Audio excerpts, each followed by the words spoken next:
Um, dois, três, quatro.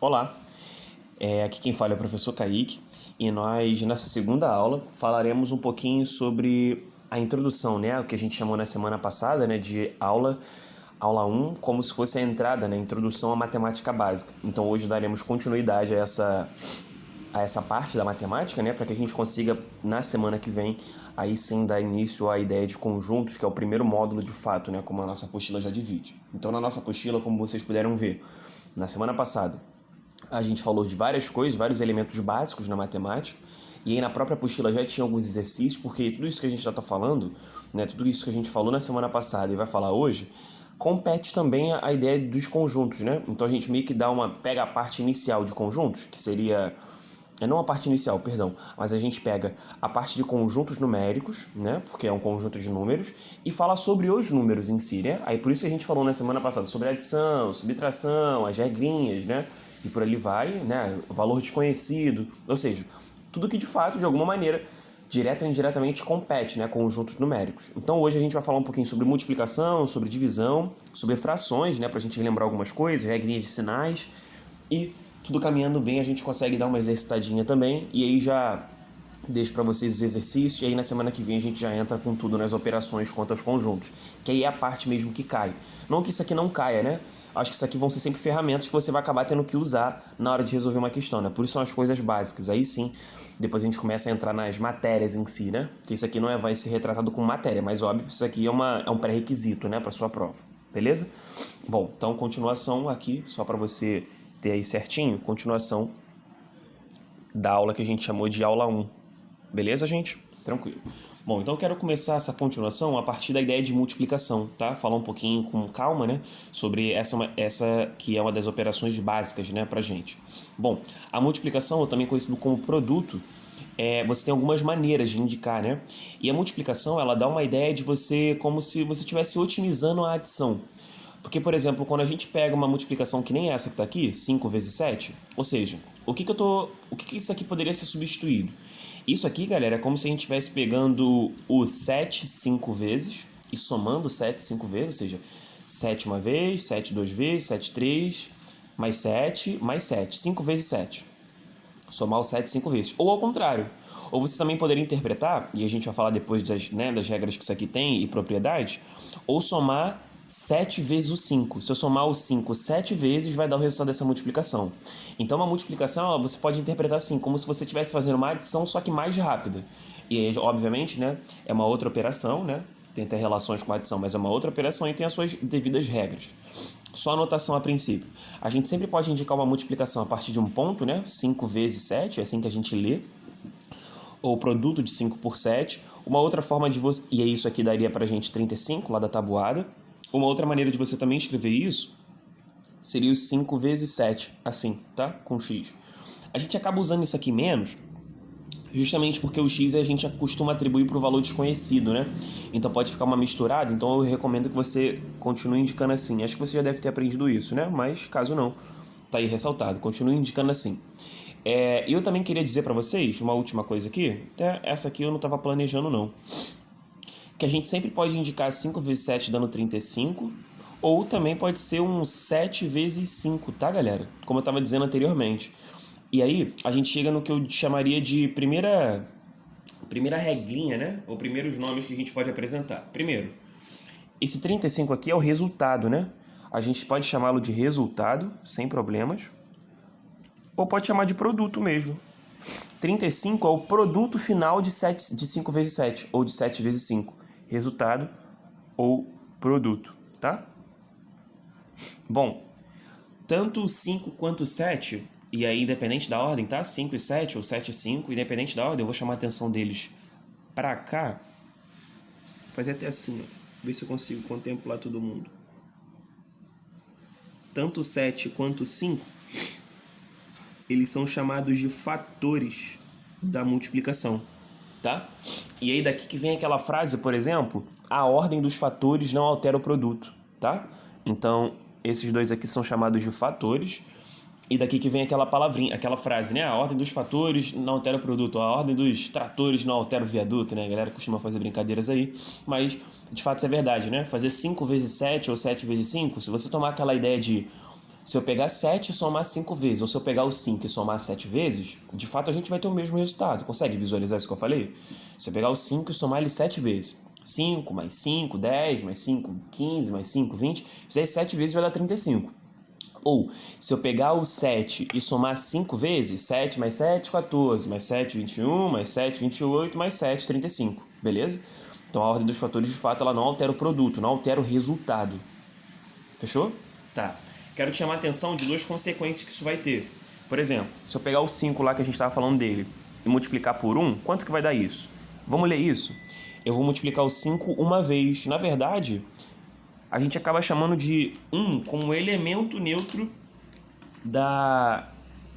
do produto, né, dessa operação, porque ele acaba produzindo o mesmo valor, né, elemento neutro, ou seja, multiplicar qualquer número por 1 vai dar ele mesmo, por isso é um elemento neutro, assim como 0 é um elemento neutro na soma, né, se eu pegar qualquer número e somar ou subtrair mesmo com 0, vai dar o próprio número original, né, então a gente tem um elemento neutro. Uma segunda coisa que eu quero chamar a sua atenção, já que a gente está falando do zero, é justamente a multiplicação por zero, né? Pegar qualquer número, tá? Eu estou colocando aqui o 5 como exemplo, mas poderia ser o 6, enfim, x.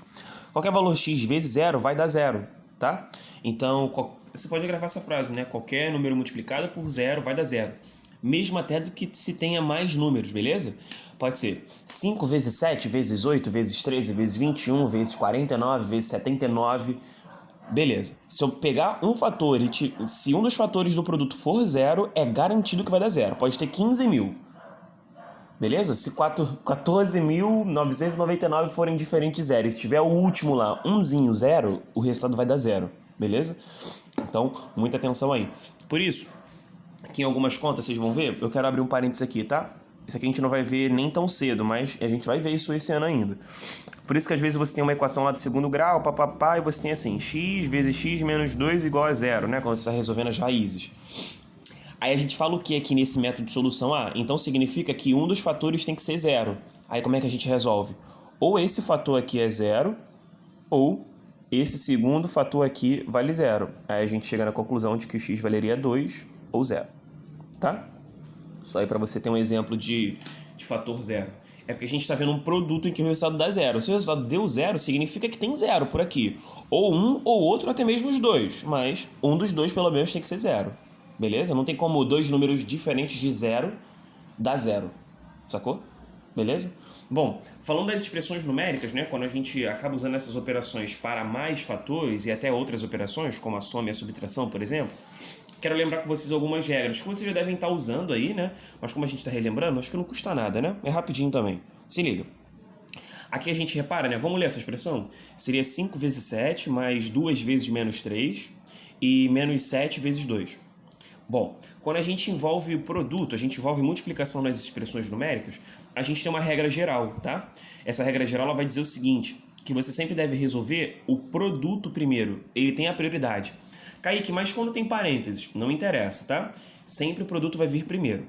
Aí agora, se tiver dentro de um parênteses um produto e uma soma, produto primeiro. Então por isso que tanto faz, independente sem parênteses, sem colchete, sem chaves, você vai fazer o produto primeiro. Óbvio, né? Também respeitando, né? Caso tenha essas separações de chaves, parênteses e colchete, se tiver, né? Resolva naquela ordem que a gente falou semana passada, primeiro os parênteses, depois os colchetes, depois as chaves. E quando você partir para dentro desses parênteses, ou colchetes, ou chaves, use a prioridade de primeiro produto, tá? Eu até estenderia, já vou antecipar, tá? Eu vou falar de divisão já, mas eu vou antecipar isso. Galera, produto e divisão sempre antes da soma e da subtração, beleza? Ah, Kaique, se tiver uma soma, uma multiplicação e uma divisão, aí tu resolve como tiver na ordem, tá? É a ordem que tiver lá. Mas se tiver divisão e soma, quem primeiro? Divisão. Divisão e subtração, quem primeiro? Divisão. Multiplicação e soma, quem primeiro? Multiplicação. Multiplicação e subtração, quem vai primeiro? Multiplicação, beleza? Multiplicação e divisão tem prioridade, são as prioridades que a gente deve ter nas expressões numéricas. Fechou? Bora. Então, a gente aqui de cara tem uma multiplicação. Então, eu vou resolver primeiro. 35, a gente fez ainda agora. Aqui, galera, cuidado, tá? Porque aqui a gente vai ter um sinal de mais, eu vou repetir, mas olha o que está acontecendo. 2 vezes menos 3, tu concorda que isso aqui vai dar menos 6? Aí só atividade na laje, porque tu vai ter mais, que já era mais, e menos. Ou você poderia interpretar assim, que é como se fosse o mais 2 multiplicando menos 3, e o resultado vai dar menos. O que é que vai acontecer aqui, né? Mais com menos vai dar menos. A gente falou dessa regrinha semana passada. Por último aqui, a gente vai ter o menos 7 vezes 2, né? O que vai dar pra gente menos 14. Então se ligou como é que ficou? Eu vou repetir aqui pra tu, ó. Se liga. 35. Aqui vai dar menos 6, beleza? E menos 14. Aí a partir desse momento a gente conseguiu eliminar todas as multiplicações, não é isso? Então a gente pode fazer tranquilão, na ordem que vier mesmo, tá? Sem prioridade, porque aqui só tem positivos e negativos. O que eu vou fazer, malandramente? Vê se tu me entende. Como eu tenho esses dois negativos, eu vou aglutinar num negativo maior, né? Ou seja, eu tenho menos 6 e menos 14. Eles podem virar um menos 20. Tu concorda comigo ou não? E aí quando você tem 35 menos 20, isso aqui dá pra gente 15. Beleza? Sim? Então, essa seria a resposta dessa expressão numérica. Então se liga nas regras aí que a gente falou ainda há pouco. Agora falando da divisão, né, galera? A divisão é a operação inversa da multiplicação, tá ligado nisso? Sim? Então é a operação inversa, né, da multiplicação. E justamente como a gente tem a multiplicação passando uma ideia de otimizar as somas, né, ou seja, você fazer somas mais rápidas, ou seja, ao invés de pegar o 5 e somar 7 vezes, eu faço 5 vezes 7. Aí tem a tabuada lá que a gente acaba gravando, enfim, e entende ela bem melhor. E a divisão é a mesma coisa, é como se você estivesse otimizando uma subtração. Você pode interpretar assim também, tá? Não tô dizendo que é obrigatório, não.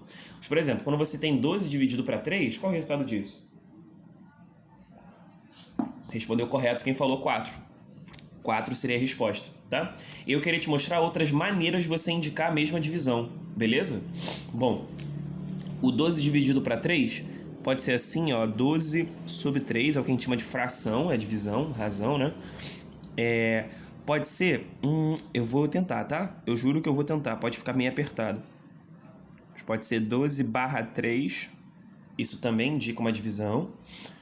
E pode ser também 12, 2 pontos só, 3, tá? Bem parecido até com esse, mas pode ser só 2 pontos. Tranquilão? Beleza?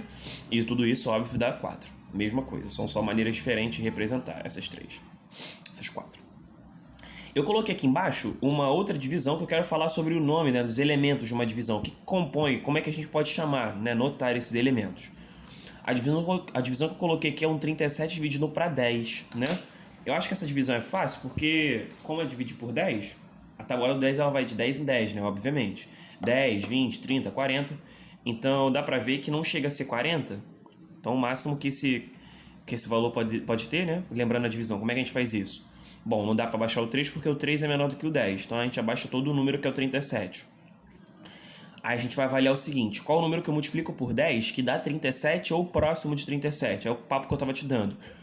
Não vai dar para ser 4 aqui, porque 4 vezes 10 dá 40, passa do 37, então teria que ser o 3, é o imediatamente menor. 3 vezes 10, 37. Aí tem gente que faz assim, né? Subtrai, né? Faz um menos 30. Eu já vou colocar direto o seguinte, como 3 vezes 10 é 30, para 37 falta 7. Aí justamente como aqui desse lado o 7 é menor do que o próprio número que eu estou dividindo, a gente meio que fecha a conta. Suave? Beleza? Aí eu queria lembrar com vocês... Aí você fala assim, mas tem como dividir, é só emprestar o zero aqui, né? Bota uma vírgula, eu sei. Eu não vou falar disso agora, tá? Mas eu tô ligado que isso acontece. A gente pode até falar já, só porque eu quero falar desses elementos aqui que estão compondo essa divisão. Galerinha, se liga no seguinte, o 37, que é o número que a gente estava dividindo, é o que na divisão a gente chama de dividendo. Não sei se tu tá ligado nesse nome ou tá ligada, mas dividendo é o valor que a gente vai dividir. Dividendo. Bom, o outro número, né, o 37, está dividindo por 10. Então, o 10 a gente chama de divisor. Aí, os dois valores que apareceram ali, eu vou tomá-los como exemplo. Tanto 3 quanto 7. Esse 3 ali, né, que é o que multiplicou por 10 para dar próximo de 37, é o que a gente chama de quociente, tá? Quociente. E o 7 pra gente é o que a gente chama de resto da divisão. Tranquilão? Aí eu queria te mostrar uma maneira diferente de escrever essa divisão. Porque assim, a gente viu que 37 dividido por 10 produz duas coisas, né? Produz um quociente 3 e o resto 7, porque a divisão não é exata, né? Se ela fosse exata, é um sinônimo de resto zero, tá? Divisão exata é sinônimo de resto zero. Bom, uma maneira de escrever isso aqui, vê se tu concorda, é que 37 é a mesma coisa do que 10 vezes 3 mais 7. Em outras palavras, vê se você entende isso aqui, ó. Eu vou tentar generalizar, tá? Aí, para isso, eu vou chamar dividendo de dzão e divisor de dzinho. Aí, vê se tu entende assim. O dividendo é igual ao divisor vezes o quociente mais o resto. Tá? Eu acho que isso aqui é muito importante você saber escrever assim. Sempre o da esquerda vai ser o da direita vezes o de baixo mais o resto, tá? Eu acho que isso aqui é muito interessante para vocês que vão fazer provas militares, beleza? Se liga nisso. Toda divisão dá para ser reescrita, belezão? Aí o papo que a gente estava levando aqui, né, Kaique, dá para continuar essa divisão, né? Se a gente quisesse continuar, daria? Daria, tá? A gente falaria de números, a gente chama de números decimais. Vocês estão ligados? Números decimais são números com vírgula. E são números também que fazem parte do conjunto dos números racionais, tá? Não sei se você se ligou, mas a gente semana passada falou dos racionais, por exemplo. A gente aqui falando de divisão, a gente está falando do conjunto dos números racionais, inevitavelmente, né? Lembra qual era a condição para ser um número racional, indicado aqui pela letra Q? Era qualquer número x que pudesse ser escrito no formato A sobre B, no formato de fração.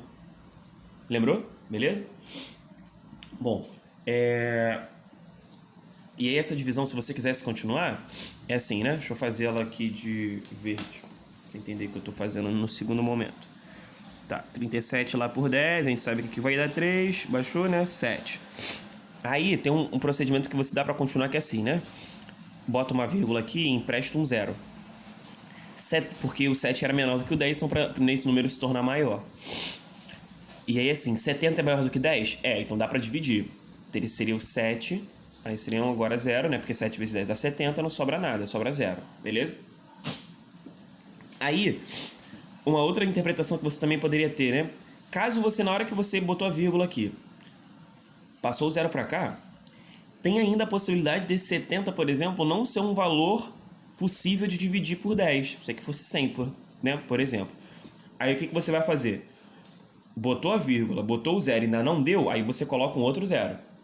E adiciona mais um 0 lá. Que aí o número agora sim vai ser possível de dividir. E se acontecer mais uma vez, mesma coisa. Beleza? Mas a gente vai falar ainda, isso ainda vai acontecer bastante ainda, até o final do ano, até as suas provas. Então só pra gente lembrar e daqui a pouco a gente fala melhor sobre.